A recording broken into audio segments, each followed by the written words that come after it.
The rise of the middle class. A new way of lifetime. Chapter 1. The feudal system.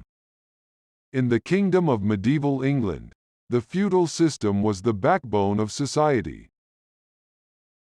The king owned all the land, and he granted portions of it to lords in exchange for their loyalty and military service. These lords, in turn, granted smaller portions of land to vassals in exchange for their loyalty and labor. At the bottom of this hierarchy were the serfs, who worked the land and paid rent to their lords in the form of crops and labor. Life was hard for the serfs, as they were often overworked and underpaid. But despite the hardships, they had a sense of community and belonging. They knew their place in the world and were content with their lot in life. One such serf was a young man named Thomas. He lived and worked on a small farm with his parents and siblings.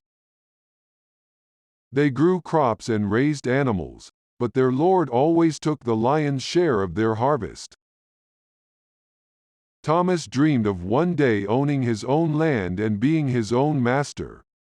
But he knew that was impossible for someone like him, born into a life of servitude. Chapter 2. The rise of the middle class. As the medieval period progressed, trade and commerce began to flourish. Towns and cities grew, and with them, a new class of people emerged, the merchants and artisans. These people were not bound by the feudal system and they were able to amass wealth and power. One such merchant was a man named Richard. He had grown up as the son of a blacksmith, but he had always had an interest in trade. He saved his money and was eventually able to open his own shop in the bustling town of York. He sold goods from all over the kingdom and beyond, and he became very successful. Thomas, the serf from Chapter 1, had also come to York. He had left his family's farm in search of a better life. He found work as an apprentice to a carpenter and he quickly learned the trade. He was able to save up enough money to open his own workshop and soon, he was employing other apprentices and making a good living. These merchants and artisans were not lords or vassals, but they were not serfs either. They were something new, a class of people who were making their own way in the world. They were the beginning of the middle class. Chapter 3. The Black Death. But just as the merchants and artisans were starting to make a better life for themselves, disaster struck. A terrible disease swept across Europe, killing millions of people. It was called the Black Death, and it was one of the worst pandemics in human history.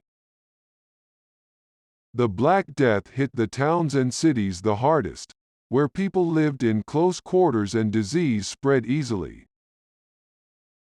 Richard, the merchant, lost his entire family to the plague. He was left alone, with nothing but his wealth. He didn't know how to cope with the loss of his loved ones and he started to lose his mind. Thomas and his workshop were spared from the disease, but he saw how the plague was decimating the population.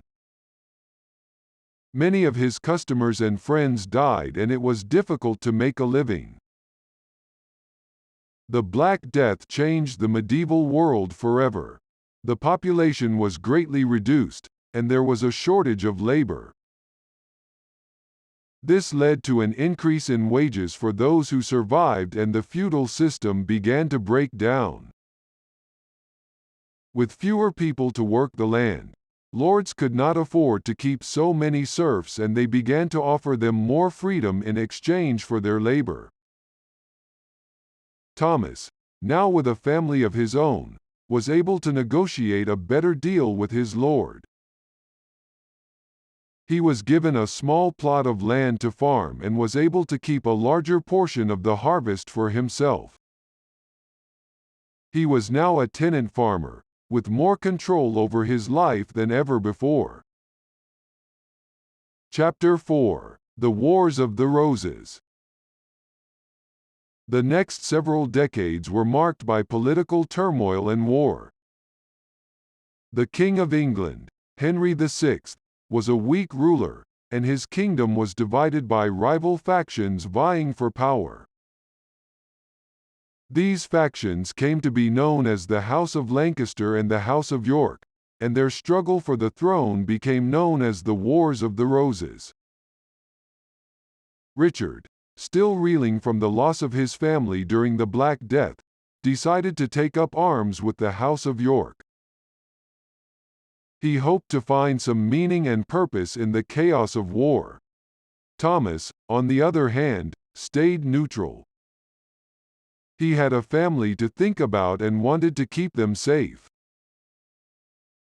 The Wars of the Roses lasted for many years, with neither side able to gain a decisive victory. But eventually, the House of Lancaster was defeated, and the House of York's leader, Edward IV, became king. The wars brought much suffering and destruction to the kingdom, and many people, including Richard, did not survive. But for those who did, like Thomas, the wars brought about change. The feudal system was further eroded, and the merchant and artisan class grew even stronger. Chapter 5: The End of an Era. As the medieval period came to a close, the world was changing rapidly. The invention of the printing press brought knowledge and learning to the masses. The voyages of explorers like Columbus and Vasco da Gama opened up new worlds and new trade routes. And for people like Thomas, the end of the medieval era brought about new opportunities. He was able to use his wealth and experience to invest in new ventures, such as the wool trade. He was able to provide his children with a better education, and they were able to rise even higher in society. For the kingdom of medieval England, the end of the era marked the beginning of a new one. The feudal system that had defined society for so long was gone, replaced by a more dynamic and open system. And while there were still struggles and hardships, there was also hope for a better future.